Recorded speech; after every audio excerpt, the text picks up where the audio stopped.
पदबाट राजीनामा दिएको 26 दिनमै जनार्दन शर्मा अर्थमन्त्रीमा पुनः नियुक्ति। पदभार लगत्तै भने बजेट कार्यान्वयन मुख्य प्राथमिकता। प्रमुख प्रतिपक्षी भने आक्रोशित।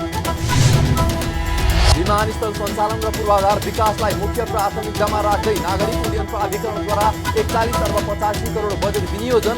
ईयूले छुट्टै कालो सूचीबाट हटाउने उल्लेख। र विद्युत उत्पादन नगर्ने कम्पनीको पिपिए खारेज गर्ने ऊर्जा मन्त्री भूषालको चेतावनी। यो वर्ष विद्युत निर्यातबाट करिब 16 अर्ब रुपियाँ कमाउने विद्युत प्राधिकरणको दाबी। हामी छौं पल पल तपाईसँग, हिमाल पहाड तराईसँग, साथ छ हाम्रो बढ्ने कदमलाई। सलाम छ ती पोरखे हातहरूलाई, जिन्दगी सजाइदिन्छौँ हामी, हर सासको साथी बन्छौँ हामी। सुरक्षा अनि समृद्धि प्राण छ हाम्रो, हर आफू पनि बचौं, अरूलाई पनि बचाऊ। आजै नेपाल लाइफमा जीवन बिमा गरौँ। हामी हौं नेपाल लाइफ। नेपाल लाइफ, किनकि जीवन अमूल्य छ।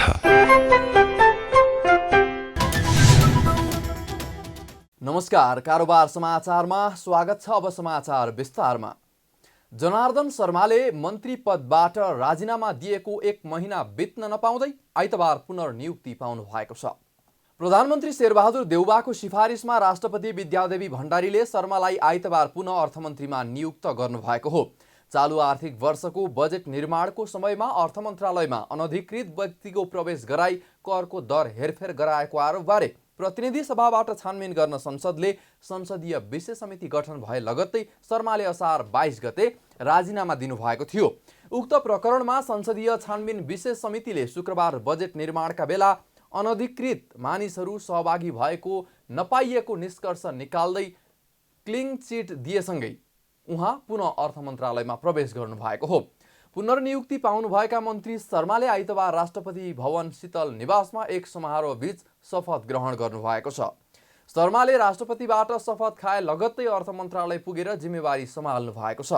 मन्त्रालयका राजस्व सचिव कृष्णहरि पुष्कर लगायतका कर्मचारीको स्वागतपछि पदभार ग्रहण गरेका शर्माले बजेट कार्यान्वयनका सन्दर्भमा समीक्षा गरी कहाँ कसरी कमजोरी भएछ त्यसको उचित समीक्षासहित प्रभावकारी कार्यान्वयन गर्नुपर्नेमा जोड दिनुभयो। अर्थ सचिव मधुकुमार मरासिनी बिदामा रहनु भएको कारण राजस्व सचिवले अर्थमन्त्री शर्माको स्वागत गर्नुभएको हो। नवनियुक्त अर्थमन्त्री शर्माले आफूहरूले बनाएको बजेट कार्यान्वयन गर्ने अवसर दिएको भन्दै प्रधानमन्त्री शेरबहादुर देउवा र माओवादी केन्द्रका अध्यक्ष पुष्पकमल दाहाल सहित गठबन्धन दलका नेताहरूलाई धन्यवाद पनि दिनुभयो। विभिन्न युद्धका कारणले जुन खालको समस्याहरू अर्थतन्त्रमा देखिरहेको छ, यस्तो परिस्थितिमा हामीले हाम्रा देशको अर्थतन्त्रलाई सबलीकरण गर्नुपर्ने आवश्यकता छ। मैले अघि भनेका सिद्धान्त र सो सिद्धान्तमा निर्मित बजेटले त्यो दिशातिर लैजाने हाम्रो विश्वास छ। त्यसलाई कार्यान्वयन गरेर नेपालको अर्थव्यवस्थालाई सुदृढ गर्ने र आत्मनिर्भरताको दिशातिर अगाडि लैजाने प्रतिबद्धता म यहाँ समक्ष दोहोऱ्याउन चाहन्छु। दोस्रो कुरा, म सम्माननीय प्रधानमन्त्रीज्यू, आदरणीय अध्यक्षज्यू प्रचण्डज्यू, आदरणीय नेता माधव नेपाल, आदरणीय नेता उपेन्द्र यादव, दुर्गा पौडेलज्यू लगायत गठबन्धन दलका सबै नेता आदरणीय व्यक्तित्वहरूलाई म हार्दिक धन्यवाद व्यक्त गर्न चाहन्छु र सबै राजनीतिक दलहरूलाई पनि म हार्दिक धन्यवाद व्यक्त गर्न चाहन्छु। मैले यो बजेट कार्यान्वयन गर्ने फेरि एउटा अवसर प्राप्त भएको छ, यो दिनुभएकोमा म धन्यवाद व्यक्त गर्न चाहन्छु। नवनियुक्त अर्थमन्त्री शर्माले कर्मचारीहरूसँग पनि विगतमा झैं सुमधुर सम्बन्ध र सहकार्य गरेर मन्त्रालयको जिम्मेवारी पूरा गर्ने प्रतिबद्धता समेत जनाउनुभयो। यसअघि ऊर्जा मन्त्रालयको जिम्मेवारी सम्हाल्दा नेपालमा लोड सेडिङ अन्त्य गरी वा बचुल्नु भएका शर्माले यसपटक भने अर्थ मन्त्रालय सम्हाल्नु भएसँगै विभिन्न विवादमा आउनु भएको थियो। प्रमुख प्रतिपक्षी दल नेकपा एमालेका अध्यक्ष एवं पूर्व प्रधानमन्त्री केपी शर्मा ओलीले अर्थमन्त्री जनार्दन शर्माको छानबिनका लागि गठित संसदीय विशेष समितिलाई कल डिटेल समेत हेर्न नदिएको भन्दै आक्रोश व्यक्त गर्नु भएको छ। अध्यक्ष ओलीले समितिभित्रै रहेका सत्तारूढ दलका सांसदहरूले नै सो समितिलाई कल डिटेल हेर्न नदिएको जिकिर समेत गर्नुभयो। साउन 15 खिर खाने दिनको अवसर पारेर पार्टी केन्द्रीय कार्यालय च्यासलमा आयोजना गरिएको एक कार्यक्रममा बोल्दै उहाँले तत्कालीन अर्थमन्त्री शर्माको तथ्य बाहिर आउँछ भनेर अर्थ मन्त्रालयको सीसीटीभी फुटेज नै गायब गरिएको दाबी समेत गर्नुभयो। उहाँले प्रधानमन्त्री शेरबहादुर देउबा पत्नी आरजु देउबाले भारतीय जनता पार्टीका विदेश विभाग प्रमुख विजय चौथाइवालेलाई जनै पूर्णिमाको दिन राखी बाँधिदिएको तर्फ संकेत गर्दै त्यसमा पनि राजनीति भइरहेको बताउनुभयो। उहिले त अब कहाँ दोषी प्रमाण कहाँ के, अहिले सीसीटीभी राख्दा त फुटेज गायब। आजकलको जमानामा कल डिटेल हुन्छ हेर्न नपाइने, कल डिटेल हेर्न चाहिँ पाइँदैन लजा भनेर। अब त्यस बेला त न कल डिटेल न फुटेज न मोबाइल न क्यामेरा न फोटो। अब कसैले केही चोर दियो भने पनि थाहा नहुने। तपाईँहरूले गएको राखीमा थाहा पाउनुभयो होला, इन्टरनेसनल राखी यो पनि सुरु भइसक्यो। त्यो राखी एउटा डिप्लोमेसी भइसक्यो, राखी राजनीति पनि भइसक्यो। अध्यक्ष ओलीले हाम्रा चाडपर्वहरूले नातागोतामा टुटेको सम्बन्धलाई पनि जोड्ने काम गरिरहेको स्मरण समेत गराउनुभयो। देशका 6वटा महानगरपालिकाका प्रमुखहरूले महानगरका लागि छुट्टै ऐन जारी गर्न संघीय संसदलाई आग्रह गर्दै 7 बुँदे पोखरा घोषणापत्र जारी गरेका छन्। पोखरामा शुक्रबारदेखि सुरु भएको मेयर सम्मेलनबाट एक संयुक्त घोषणापत्र जारी गर्दै सम्पूर्ण महानगरका मेयरहरूले स्थानीय सरकार सञ्चालनार्थ निर्माण गरिएका कानुन परिमार्जन तथा नयाँ कानुन निर्माण र महानगरपालिकाका लागि छुट्टै ऐन निर्माण गर्न आग्रह गरेका छन्। पोखरामा भेला भएका मेयरहरूले साना ठुला सबै पालिका एउटै कानुनले चल्नु परेको गुनासो गर्दै संघीय संसदबाट महानगरपालिकाका लागि छुट्टै ऐन जारी गर्न माग गर्ने निर्णय गरेका छन्। घोषणापत्र जारी गर्दै पोखरा महानगरपालिकाका मेयर धनराज आचार्यले महानगरको फोहोर व्यवस्थापनमा चुनौती रहेको भन्दै यसको व्यवस्थापनका लागि सङ्घ सरकारले पहल गर्नुपर्ने बताउनुभयो। त्यस्तै महानगरका छिमेकी उपमहानगरपालिका, नगरपालिका र गाउँपालिकासँग समेत सहकार्य गर्ने दृढता भेलामा प्रस्तुत भएको मेयर आचार्यले जानकारी दिनुभयो। हरित तथा समावेशी पूर्वाधार, सुशासन तथा विकास, वित्तीय लगानी, आयोजना तर्जुमा र कार्यान्वयन एवं सेवा प्रवाहका क्षेत्रमा सहकार्य गर्ने पनि घोषणापत्रमा उल्लेख छ। मेयर आचार्यले सानो योजनाका बजेटहरू पनि सङ्घ सरकारबाट नै छुट्याएर पठाएको प्रति भेलाले आपत्ति जनाएको पनि जानकारी गराउनुभयो।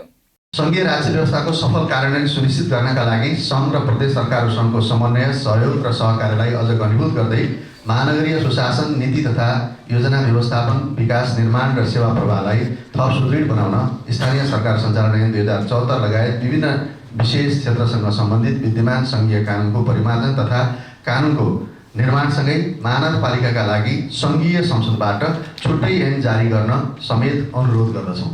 महानगरका छिमेकी उपमहानगरपालिका, नगरपालिका र गाउँपालिकासँग समेत हरित तथा समावेशी पूर्वाधार, सुशासन तथा विकास, वित्तीय लगानी, आयोजना तर्जुमा र कार्यान्वयन एवं सेवा प्रवाहका क्षेत्रमा सहकार्य गर्ने दृढता व्यक्त गर्दछौँ।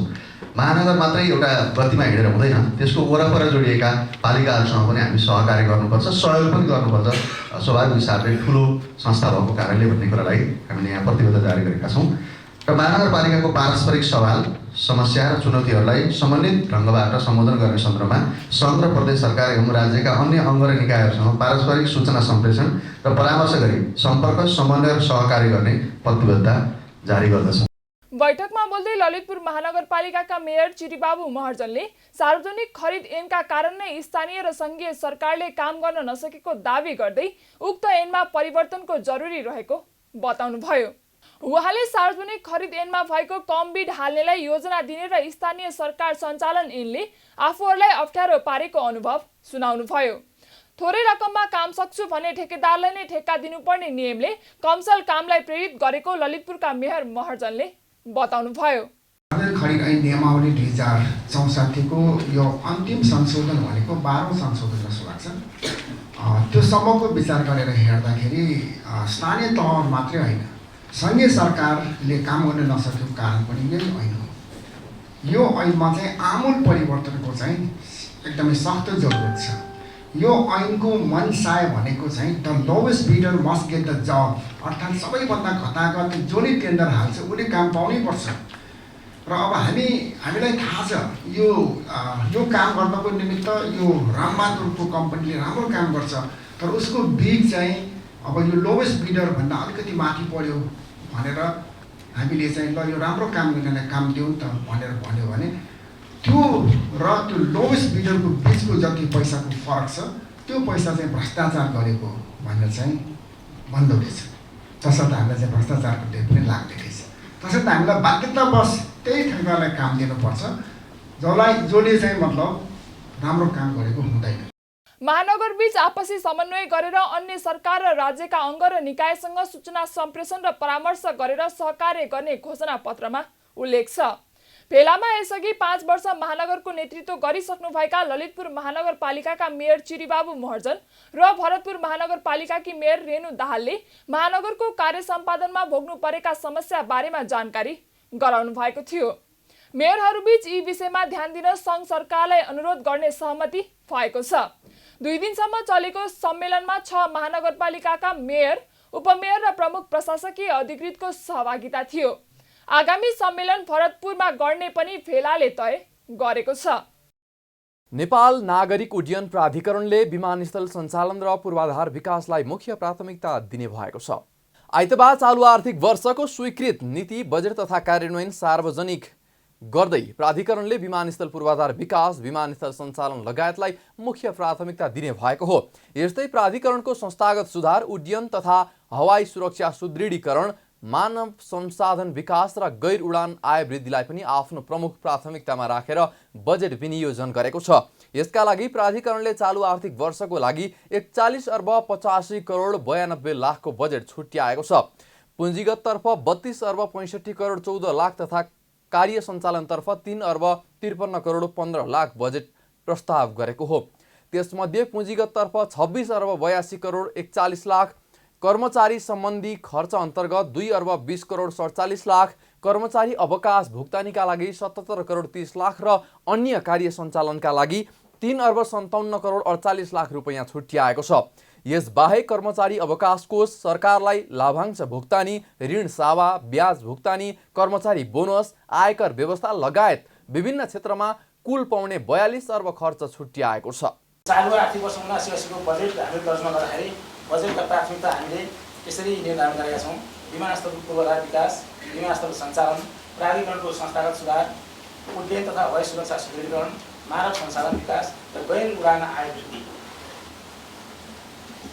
यो चाहिँ हामीले प्राधिकरणको 7980 को बजेटको सबै बजेटको सारांश, डिटेलमा जान धेरै समय लाग्छ, यो सारांश हो। यसमा हामीले जम्मा 41 अर्ब 85 करोड 66 लाखको बन्ने बजेट चाहिँ विनियोजन गरेका छौँ, जसमध्ये पुँजीगत खर्चतर्फ 26 अर्ब 82 करोड 41 लाख, कर्मचारी सम्बन्धी खर्च 2 अर्ब 20 करोड 47 लाख, कर्मचारी अवकाश भुक्तानी भनेको कर्मचारी अवकाश भएर जाँदाखेरि पाउने सुविधाहरूको लागि 77 करोड 30 लाख र अन्य कार्य सञ्चालन खर्च भनेको यो सरसफाइ, बिजुली, पानी लगायतमा 3 अर्ब 57 करोड 48 लाख, मुआवजा भुक्तानी नेपाल सरकारलाई मुआवजा भुक्तानी गर्नुपर्ने हुन्छ, त्यो भनेको 1 अर्ब 73 करोड 86 लाख 46 लाख। कर्मचारी अवकाश कोषको एउटा फन्ड हामीले क्रिएसन गर्नलाई हरेक वर्ष हामीले व्यवस्था गरेका छौँ, त्यसको लागि 20 करोड 30 लाख र नेपाल सरकारलाई लाभांश भुक्तानी, नेपाल सरकारले प्राधिकरणमा सेयर लगानी गरे बापतको नाफा भएमा हामीले लाभांश भुक्तानी गर्नुपर्ने हुन्छ, त्यसको लागि 58 करोड 44 लाख विनियोजन गरेका छ। त्यस्तै नेपाल सरकारको ऋणको सामा भुक्तानीको लागि 1 अर्ब 32 करोड 64 लाख, नेपाल सरकारलाई ऋणको ब्याज भुक्तानी गर्न 1 अर्ब 13 करोड 44 लाख र कर्मचारी बोनस बापत 4 करोड 12 लाख। वायुमण्डल सञ्चालन कोषको ननफ्री भनेको यो चाहिँ रेस्ट्रिक्टेड फन्ड हो, यसलाई खर्च गर्न पाइँदैन, यसको लागि 76 करोड 47 लाख, यो चाहिँ ब्याङ्क ब्यालेन्स नै छ हाम्रो। त्यस्तै स्थिर सम्पत्ति प्रतिस्थापनको लागि 1 अर्ब 11 करोड 91 लाख। आयकर व्यवस्था नेपाल सरकारलाई तिर्नुपर्ने आयकरको लागि 1 अर्ब 57 करोड 22 लाख गरी जम्मा हामीले 41 अर्ब 50 करोड 66 लाखको चाहिँ बजेट विनियोजन गरेका छौँ। प्राधिकरणले छुट्याएको रकमबाट चालु आर्थिक वर्षमा विमानस्थल पूर्वाधार विकासतर्फ त्रिभुवन अन्तर्राष्ट्रिय विमानस्थलमा अन्तर्राष्ट्रिय टर्मिनल भवन निर्माणदेखि पार्किङ वे तथा टर्मिनल भवनको मास्टर प्लान, आन्तरिक टर्मिनल भवनको आगमन हलको निर्माण कार्य गर्नेसम्म रहेको छ। यस्तै गौतम बुद्ध अन्तर्राष्ट्रिय विमानस्थलको नयाँ अन्तर्राष्ट्रिय टर्मिनल भवन, नयाँ समानान्तर ट्याक्सीको पुनर्स्थापना र निर्माण, एप्रन र अन्य सम्बद्ध कार्यहरू, सडक, पुल, सुरक्षा भवन निर्माण कार्य पनि समावेश गरेको छ।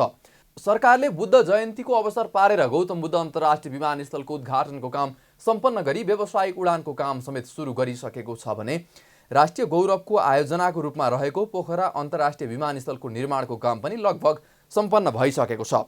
प्राधिकरणका महानिर्देशक इन्जिनियर प्रदीप अधिकारीले गत वर्ष गौतम बुद्ध अन्तर्राष्ट्रिय विमानस्थलको काम सम्पन्न हुनु ठूलो गर्वको विषय भएको भन्दै पोखराको काम पनि लगभग सम्पन्न भएको जानकारी दिँदै डाँडा काट्न र ल्यान्डफिड साइड सार्ने काम मात्रै बाँकी रहेको बताउनुभयो। उहाँले कोरोना नभएको भए पोखरा अन्तर्राष्ट्रिय विमानस्थलको काम तोकिएको मिति भन्दा 1 वर्ष अगाडि नै सम्पन्न भइसक्ने बताउनुभयो। पोखराको पनि काम लगभग अस्ति हामीले हाम्रो प्रवक्ताले भनिसक्नुभयो, नेपालको हाम्रो प्राधिकरणको इतिहासमा चाहिँ पहिलोपल्ट हामीले बोर्ड मिटिङ माननीय मन्त्रीको अध्यक्षतामा पोखरा अन्तर्राष्ट्रिय विमानस्थलमा गऱ्यौँ।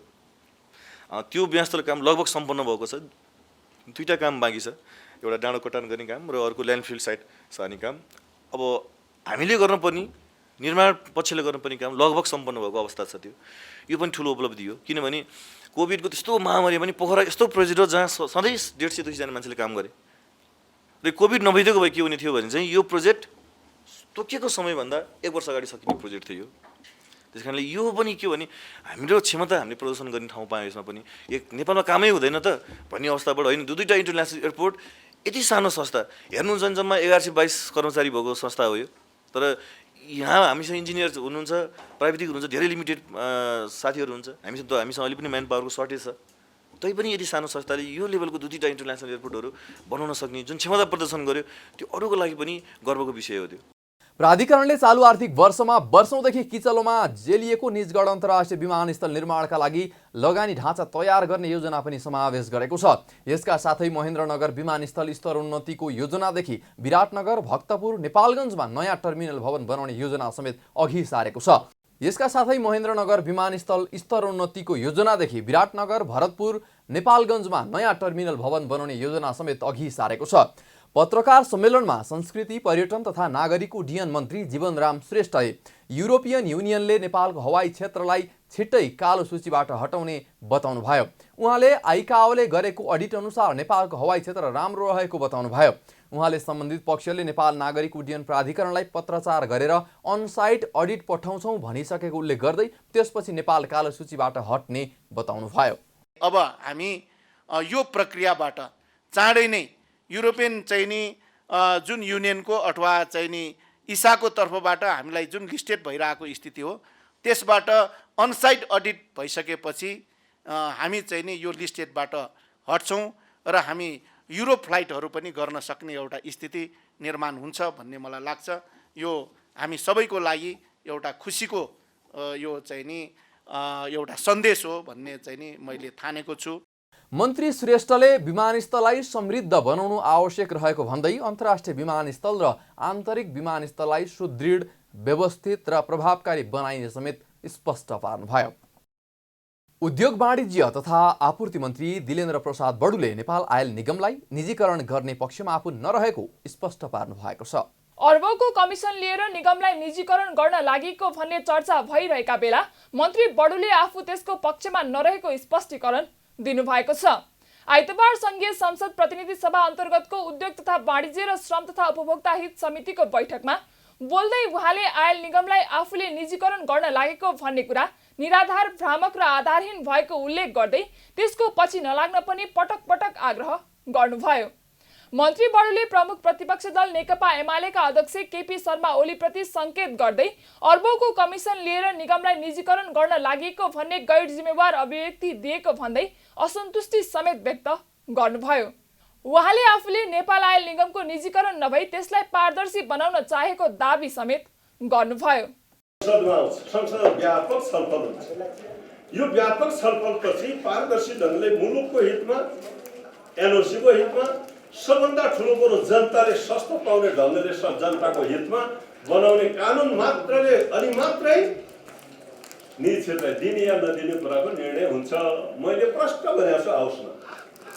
त्यसका बावजुद पनि किन भइरहेका छन् निजीकरणको हल्ला? कति भन्नु अरे, कति आधा बुझिसक्यो, करोडौँ होइन अरबौँको कुरा, अरबौँको आधा बुझिसक्यो, आधा बाँकी छ। ओए बाबा, कति जिम्मेवार नेताहरूले किन बोले? मैले यसको जवाब पनि दिएको छु। आधार सहित भनिदिने हो भने त जवाब दिन सजिलो हुन्थ्यो। यो निराधार भ्रामक ढङ्गले भ्रम फैलाउने कुरा जुन भयो, म भन्छु अहिले पनि भ्रम फैलाउनेहरूको गैर जिम्मेवारी हो।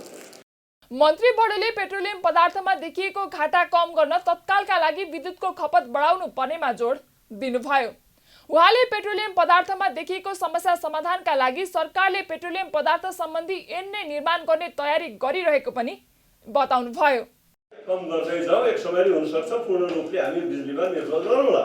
वा जे जति चाहिएला त्यति ऐन निगमले दिइरहला, तर ऐन निगम भित्रको समस्या के हो यसको स्थायी समाधान पछि गरौँ। तत्कालका लागि समाधान हामीले सार्वजनिक पनि गऱ्यौँ। दीर्घकालीन निमित्त उसले रिपोर्ट दिइसकेका छैन, उसले रिपोर्ट दिने बित्तिकै अब पुराना रिपोर्टले पनि भनेको छ कानुन बनाउनु पर्छ। अहिले विनियमले चलिरहेको छ। अब नयाँ पेट्रोलियम एक्ट पास गर्नुपर्छ भन्ने त्यो समितिहरूको रिपोर्टले पनि भनिरहेका छ। र अहिले हिजो पनि कुरा भयो, हिजो पनि यो सञ्चालकहरूले पनि भने पेट्रोलियम एक्टबाट चल्नु पर्यो, यो बिना कानुन भयो भनेको छ। त्यसका कानुन बनाउने कुरा कहाँ जान्छ भन्दा कानुन बनाउने कुरा यो समितिले यदि त्यसरी दिन्छ रिपोर्ट भने यसको दीर्घकालीन समाधान खोज्नै पर्छ। बैठकमा बोल्दै नेपाल आयल निगमका कार्यकारी निर्देशक उमेश प्रसाद थानीले हाल नेपाल आयल निगम करिब 50 अर्ब घाटामा रहेको समितिलाई जानकारी गराउनु भएको थियो। उहाँका अनुसार निगमले भारतीय आयल कर्पोरेसनलाई तिर्नुपर्ने बक्यौता रकम 22 अर्ब 40 करोड रहेको छ। यो 78-79 को असार मसानसम्म निगमलाई करिब 50 अर्ब घाटा हुने देखिएको छ। यसको यो हाम्रो स्टकको विषय पनि भएको हुनाले यो अझै यसलाई फाइनल्ली अलिकति हुन्छ, यो फाइनल आउनु बाँकी छ। यो विषय 50 अर्ब घाटा हुने देखिएको र हालसम्म इन्डियन आयल कर्पोरेसनलाई तिर्न बाँकी 22 अर्ब 40 करोड रहेको छ आजको दिनमा। नेपाल आयल निगमले आर्थिक वर्ष 2078-79 को असार मसान्तसम्म नेपाल सरकारलाई करिब 1 खर्ब 20 अर्ब 6 करोड राजस्व बुझाएको पनि जनाएको छ। संसदीय समितिले चीनी मिलको विद्यमान समस्या तत्काल समाधान गर्न सरकारलाई निर्देशन दिएको छ। आइतबार सिंहदरबारमा बसेको संघीय संसद प्रतिनिधि सभा अन्तर्गतको उद्योग तथा वाणिज्य र श्रम तथा उपभोक्ता हित समितिको बैठकले सरकारवाला मन्त्रालय र सम्बन्धित पक्षहरूसँग आवश्यक छलफल गरी चीनी मिलको विद्यमान समस्या तत्काल समाधान गर्न उद्योग वाणिज्य तथा आपूर्ति मन्त्रालयलाई निर्देशन दिएको हो। सम्बन्धित मजदुरहरू, उखु किसान र चीनी मिलका प्रतिनिधि समेत राखेर सम्बन्धित मन्त्रालयसँग समन्वय गरी चीनी मिलमा देखिएका समस्या समाधान गर्न सरकारलाई निर्देशन गरिएको समितिका सभापति विमल प्रसाद श्रीवास्तवले जानकारी दिनुभयो। नेपाल सरकार उद्योग मन्त्रालयलाई समितिको बैठकले यस सम्बन्धमा सम्बन्धित मजदुर, किसान र व्यवस्थापक कारखानाका प्रतिनिधि समेत राखी सम्बन्धित अन्य निकायका मन्त्रालयसँग समन्वय गरी आवश्यक छलफल गरी यसको समस्या समाधान गर्न निर्देशन दिने भनेर आज निर्देशन गर्दैछौँ। बैठकमा समितिका सदस्यहरूले चीनी मिलको समस्या तत्काल समाधान गर्न सरकारलाई दबाब दिएका थिए। ऊर्जा, जलस्रोत तथा सिँचाइ मन्त्री पम्फा भुषालले विद्युत उत्पादन नगर्ने कम्पनीको पीपीए खारेज गर्ने घोषणा गर्नुभएको छ। आइतबार नेपाल आर्थिक पत्रकार समाज सेजनले क्रस बोर्डर विद्युत व्यापारमा खुला पहुँच र प्रसारण मूल्य निर्धारणलाई प्राथमिकता विषयक परामर्श कार्यशाला गोष्ठीमा ऊर्जा, जलस्रोत तथा सिँचाइ मन्त्री भुषालले विद्युत उत्पादनको लागि अनुमति पत्र, लाइसेन्स लिएर उत्पादन नगर्ने कम्पनीको पीपीए खारेज गर्ने घोषणा गर्नुभएको हो। उहाँले पछिल्लो समय सरकारसँग करिब 1600 मेगावाट जलविद्युत आयोजनाहरू टेक एन्ड पे प्रावधानमा पीपीए भएर पनि निर्माण कार्य नभएको भन्दै पीपीए खारेज गर्ने बताउनुभयो। मन्त्री भुषालले जलविद्युत आयोजनाको निर्माण कार्य नगर्ने तर खोला नदी ओगटेर बस्ने प्रविधिको अन्त्य गरिने पनि बताउनुभयो। उहाँले वास्तविक विद्युत उत्पादन कम्पनीहरूलाई प्रोत्साहन गर्ने र पिपिए गरेर काम नगर्नेलाई पिपिए खारेज गर्ने पक्षमा मन्त्रालयले छलफल गरिरहेको बताउनुभयो। करिब 1600 मेगावाट बराबरका आयोजनाहरू टेक अर पे प्रावधानमै पिपिए हुँदा पनि निर्माणमा गएका छैनन्। लाइसेन्स लिने, पिपिए गर्ने तर निर्माणमा नगई खोला नदी ओगटेर बस्ने प्रवृत्तिलाई निस्तेज गरी वास्तविक प्रवर्तकहरूलाई प्रोत्साहन गर्नेतर्फ हामीले कदम चाल्न आवश्यक भइसकेको छ। हामी मन्त्रालयमा यो बारे छलफल पनि गरेका छौँ। अब क्यान्सल गर्नेमा जानुपर्छ। मन्त्री भुसालले टेक एन्ड पेमा आधारित विद्युत खरिद सम्झौता भएकाले उत्पादन भएको विद्युत बिक्री गर्न नसके ठूलो मात्रामा वित्तीय जोखिम बढ्ने समेत चेतावनी दिनुभएको छ। उहाँले नेपालको विद्युत प्रसारण लाइन र बजार जोखिम दुवैको मूल्याङ्कन र विश्लेषण गर्नु आवश्यक भएको बताउनुभयो। मन्त्री भुसालले नेपाल विद्युत प्राधिकरणले विद्युत खरिद सम्झौता गरेका करिब 3200 मेगावाटका जलविद्युत आयोजनाहरू निर्माणाधीन अवस्थामा रहेको जानकारी गराउँदै अन्तर्देशीय विद्युत व्यापार विभिन्न चुनौतीबीच सकारात्मक दिशामा अघि बढेको पनि स्पष्ट पार्नुभयो। उहाँले भारतसँग थप विद्युत व्यापार गर्नको लागि आवश्यक कूटनीतिक र राजनीतिक छलफल जारी रहेको समेत जानकारी दिनुभयो। हाल देशमा नेपाल विद्युत प्राधिकरणले विद्युत खरिद सम्झौता गरेका करिब 3200 मेगावाटका जलविद्युत आयोजनाहरू निर्माणाधीन अवस्थामा छन्। अन्तर्देशीय विद्युत व्यापार विभिन्न चुनौतीहरूका बावजुद सकारात्मक दिशामा अगाडि बढेको छ। मन्त्री भुसालले प्रतिनिधि सभाको चालु अधिवेशनबाट नयाँ विद्युत ऐन पास गर्ने तयारी गरेको पनि बताउनुभयो। उहाँले नयाँ विद्युत ऐन व्यापक छलफल भएर राष्ट्रिय सभामा रहेको जानकारी दिँदै प्रतिनिधि सभाबाट विद्युत ऐन पास हुने ग्यारेन्टी भए मात्रै पेश गर्ने सोचमा रहेको बताउनुभयो। उहाँले प्रतिनिधि सभाबाट पास गर्न सकिने भने पनि उक्त ऐन 2049 को ऐनमा भएको उत्पादन र वितरणमा बिक्री भन्ने शब्द थपेर भए पनि विद्युत ऐन ल्याउने पक्षमा रहेको बताउनुभयो। थोरै विद्युत ऐन मैले आएर नै बनाएको त मैले होइन, मेरा पूर्ववर्ती मन्त्रीले बनाएको समयले मैले नै राष्ट्रिय सभामा पेश गरेँ। त्यो करिब पास भएको छ। धेरै छलफल त्यहाँ समितिमा र धेरै ढङ्गले परिमार्जन मान्यज्यूहरूको तर्फबाट, सरकारहरूको तर्फबाट र त्यसमा फेरि हामी सरकारको तर्फबाट नै आवश्यक परिमार्जन गरेछौँ। अहिले एउटा कुराले मात्रै रोकिएको छ, हामी यो सेसन कति दिन चल्छ प्रतिनिधि सभा र पास हुने ग्यारेन्टी भए राष्ट्रिय सभाबाट निकालेर हामी त्यहाँ ल्याउने, पास नहुने भयो भने यो संसद अब त चुनावमा जाने हो, त्यसै फेरि जिरोबाट सुरु हुन्छ। त्यो चाहिँ नगराउँ भनेर हामी एकदम वेट एन्ड सीमा बसेछौँ र अझ म छलफल गर्दैछु सकेसम्म यही सेसनमा गरौँ भनेर। कदाचित त्यस्तो भएन भने म सदन सकिँदा बित्तिकै 49 को ऐनमा एउटा मात्रै उत्पादन र वितरण छ, त्यसमा चाहिँ बिक्री भन्ने एउटा शब्द थपेर भए पनि म ल्याउने पक्षमा छु। म यो चाहिँ यहाँहरूलाई जानकारी गराउन चाहन्छु। कार्यक्रममा राष्ट्रिय योजना आयोगका उपाध्यक्ष डाक्टर विश्वनाथ पौडेलले जलविद्युत उत्पादनको लागत कम गर्ने भन्दा पनि प्रतिस्पर्धी बनाउनु पर्नेमा जोड दिनुभयो। उहाँले विद्युत प्रसारण लाइन सरकार वा निजी क्षेत्र जसले बनाए पनि कम लागतमा बनाउने अवस्था सिर्जना गर्न आयोग तयार रहेको बताउनुभयो। इलेक्ट्रिसिटी सेक्टरको हैन as a market, as a कमोडिटीको रूपमा इलेक्ट्रिसिटी सेक्टरले हेर्दाखेरि यसको कस्ट कसरी घटाउने भन्दाखेरि प्राइभेट सेक्टरलाई जेनेरेसनमा कम्पिटिसनमा लैजाऊ, ट्रान्समिसन लाइन एकदम कम्पिटिटिभली सरकारले बनाए पनि जसले बनाए पनि एकदमै लो कस्टमा बनाउन सक्ने स्थिति क्रिएट गरौँ र उसले त्यसलाई जसरी हाइवेमा चाहिँ प्राइभेट गाडी पनि चल्छ, सरकारी गाडी पनि चल्छ, त्यस्तै गरेर चाहिँ यो बिजुलीहरू चल्न दिउँ। मार्केट कसैले खोज्छ भने खोज्न दिउँ, बेचोस् कमाओस् पैसा भन्ने त्यही हो होइन, बेसिकली गेम त्यही हो। सो एग्री विथ द्याट होइन। अब त्यसमा हामीले गर्नुपर्ने कामहरू के हो गरौँला रेगुलेटरी उसबाट। र लास्ट एउटा पोइन्ट चाहिँ म धेरै आइरहेको हुन्छ, हामीहरू यो अलि अनावश्यक रूपमा चाहिँ यो देशमा बेच्ने कि विदेशमा बेच्ने भन्ने कुराहरू बढी गर्छौँ होइन। मलाई लाग्दैन कि कसैको पनि यहाँनिर असहमति छ। यो देशमा पाइन्जेलसम्म कन्ज्युम यहीँ गर्ने हो होइन। यहाँनिर कसैले पनि यो नेपालीलाई चाहिँ बिजुली बाल्न नदिउँ विदेशमा बेचौँ भनेर भने कसैले छैन। तर यो चाहिँ एकदमै फिक्टिससली हामीले हरेकबाट भनिरहेको छौँ नेपालमा के गर्यो भनेर भनेको छौँ होइन। धेरै वरि नगरौँ भन्छु म त्यसमा। हस् धन्यवाद। उपाध्यक्ष पौडेलले नेपालको विद्युत व्यापारको विषयमा धेरै बहस गर्न आवश्यक नभएको बताउनुभयो। उहाँले नेपालमा उत्पादित विद्युत सकेसम्म नेपालमा नै खपत गर्न सक्नुपर्ने बताउनुभयो। नेपाल विद्युत प्राधिकरणका कार्यकारी निर्देशक कुलमान घिसिङले 20 वर्षपछि पनि निजी क्षेत्रलाई विद्युत व्यापार गर्न दिन नसकिने स्वीकार गर्नुभएको छ। आइतबार नेपाल आर्थिक पत्रकार समाज सेजनले क्रस बोर्डर विद्युत व्यापारमा खुल्ला पहुँच र प्रसारण मूल्य निर्धारणलाई प्राथमिकता विषयक परामर्श कार्यशाला गोष्ठीमा कार्यक्रममा प्राधिकरणका कार्यकारी निर्देशक घिसिङले विद्युत प्राधिकरणले ट्रान्समिसन प्रसारण लाइनको जोखिम र शुल्क तिर्ने र 20 वर्षपछि निजी क्षेत्रलाई व्यापार गर्न दिने कुरा हुन सक्ने स्वीकार गर्नुभयो। उहाँले प्रसारण लाइनमा वन तथा अन्य विविध कारणले प्रसारण शुल्क बढाउँदै जान नहुने स्पष्ट पनि पार्नुभयो। उहाँले पछिल्लो समय ट्रान्समिसन प्रसारणमा शुल्क उच्च हुँदै गएको बताउनुभयो। निर्देशक घिसिङले प्रसारण लाइनको लागत कम गर्नुपर्ने बताउनुभयो। उहाँले विद्युतको मूल्य भारतमा राम्रो पाएकाले यो वर्ष विद्युत प्राधिकरणले करिब 16 अर्ब रुपैयाँ विद्युत निर्यातबाट कमाउने बताउनुभयो। गत वर्ष प्राधिकरणले 5 अर्बको मात्रै विद्युत निर्यात गरेको थियो। इन्डियाको मार्केट अलि प्राइस राम्रै आएको छ, हामीले केही कमाइरहेछौँ। अब विगत हामी 1 वर्षभित्र करिब 5 अरबको हामीले एक्सपोर्ट गरेछौँ भनेपछि यो वर्ष हामी करिब 15-16 अरब भन्दा पनि बढी गर्छौँ भन्ने हामीलाई लागेको छ। त्यो कारणले यो हामीले जुन इनर्जीको लागि हामीले रिस्क लिएको थियौँ, अब 20 वर्षपछि यसलाई टर्मिनेट गरेर प्राइभेटलाई दिउँ र उहाँले ट्रेडिङ गर्न दिउँ, त्यो चाहिँ हुन सक्दैन।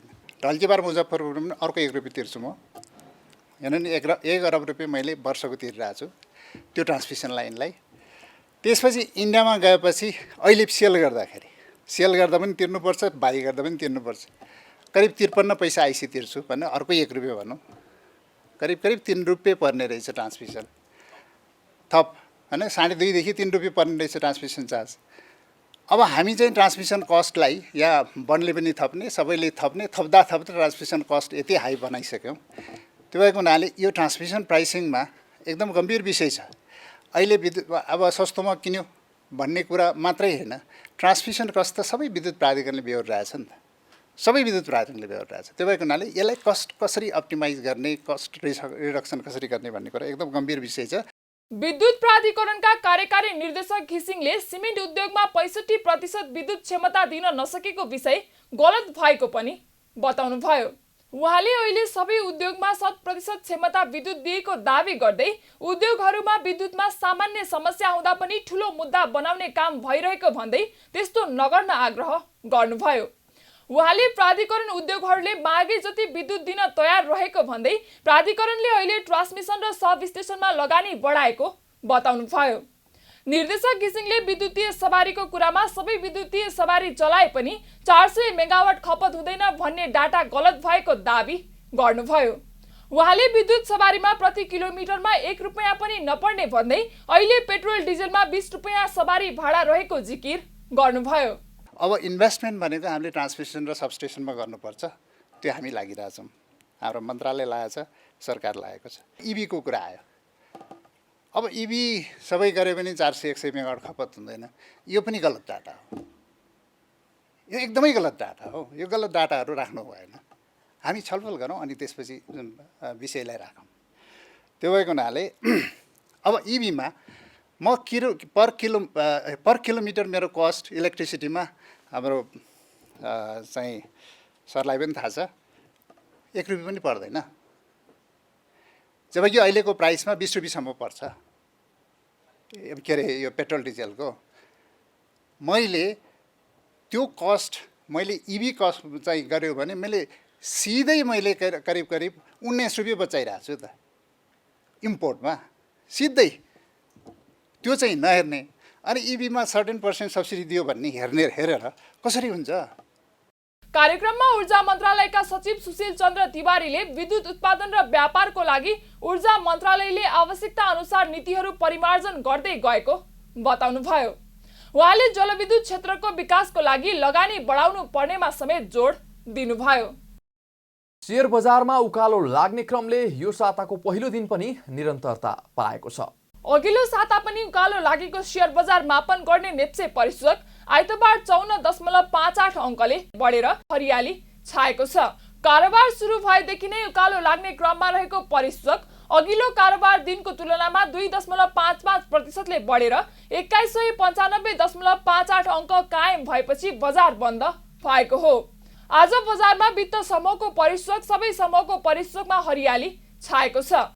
वित्त समूहको परिसूचक 1.6% घट्दा लगानी समूहको परिसूचक 4.76, निर्जीवन बीमा समूहको परिसुचक 4.51, बीमा समूहको परिसुचक 4.16, व्यापार समूहको परिसुचक 3.62, अन्य समूहको परिसुचक 3.26, वाणिज्य बैङ्क समूहको परिसुचक 2.92 र होटल तथा पर्यटन समूहको परिसुचक 2.7%ले बढेको छ। यस्तै उत्पादनमूलक समूहको परिसुचक 1.83, लघुवित्त समूहको परिसुचक 1.1, जलविद्युत समूहको परिसुचक 0.8, विकास बैङ्क समूहको परिसुचक 0.78 र म्युचुअल फन्ड समूहको परिसुचक 0.75%ले बढेको छ। आज बजारमा 50 अङ्क माथिको हरियाली छाउँदा कारोबार रकममा समेत उल्लेखनीय सुधार आएको छ। दिनभर कुल 220 कम्पनीको 1,13,39,000 किता सेयर 4,60,97,00,000 रुपैयाँ बराबरमा किनबेच भएको छ। यस दिन IME general insurance, Nepal insurance company, prudential insurance company, Neco insurance र एनएलजी इन्सुरेन्स कम्पनीको सेयर मूल्य 10% बढेको छ भने अन्य 5वटा कम्पनीको सेयर मूल्य 9% भन्दा धेरैले नै बढेको छ। नेपाल राष्ट्र बैङ्कले चालु आर्थिक वर्षको मौद्रिक नीति सार्वजनिक गर्दै सेयर धितो कर्जामा सामान्य हेरफेर गरेसँगै बजारमा नेप्से परिसूचक र कारोबार रकम दुवैमा सुधार हुँदै गएको हो। राष्ट्र बैङ्कले चालु आर्थिक वर्षको मौद्रिक नीति सार्वजनिक गर्दै एउटा वा समग्र संस्थाबाट अधिकतम 12 करोड ऋण पाइने व्यवस्था गरेको छ। यस्तै 25 लाखसम्मको सीमामा जोखिम भार 100% र त्यसभन्दा माथिमा 150% कायम गरेको छ। राष्ट्र बैङ्क मर्जर तथा एक्जिबिसनमा जाँदा सेयर कारोबार रोक्का राखिने व्यवस्थालाई समेत खारेज गरेको छ। यसअघि राष्ट्र बैङ्कले कायम सेयर धितो कर्जामा गरिएको 4/12 को सीमाका कारण सेयर बजार नकारात्मक हुँदै गएको थियो। कारोबार समाचारमा अब सुन चाँदी र विदेशी विनिमय दर सम्बन्धी जानकारी।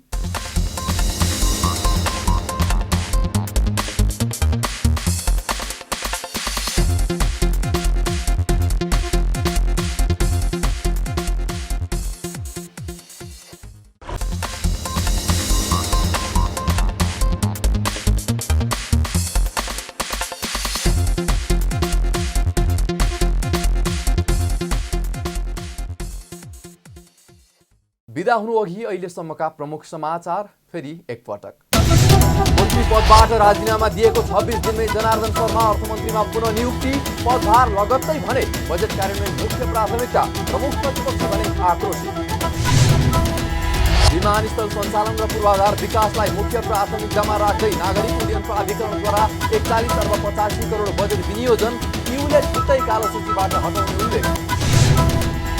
र विद्युत उत्पादन नगर्ने कम्पनीको पिपिए खारेज गर्ने ऊर्जा मन्त्री भूषालको चेतावनी, यो वर्ष विद्युत निर्यातबाट करिब 16 अर्ब रुपैयाँ कमाउने विद्युत प्राधिकरणको दाबी। कारोबार समाचार सकियो, हामीलाई बिदा दिनुहोस्, नमस्कार।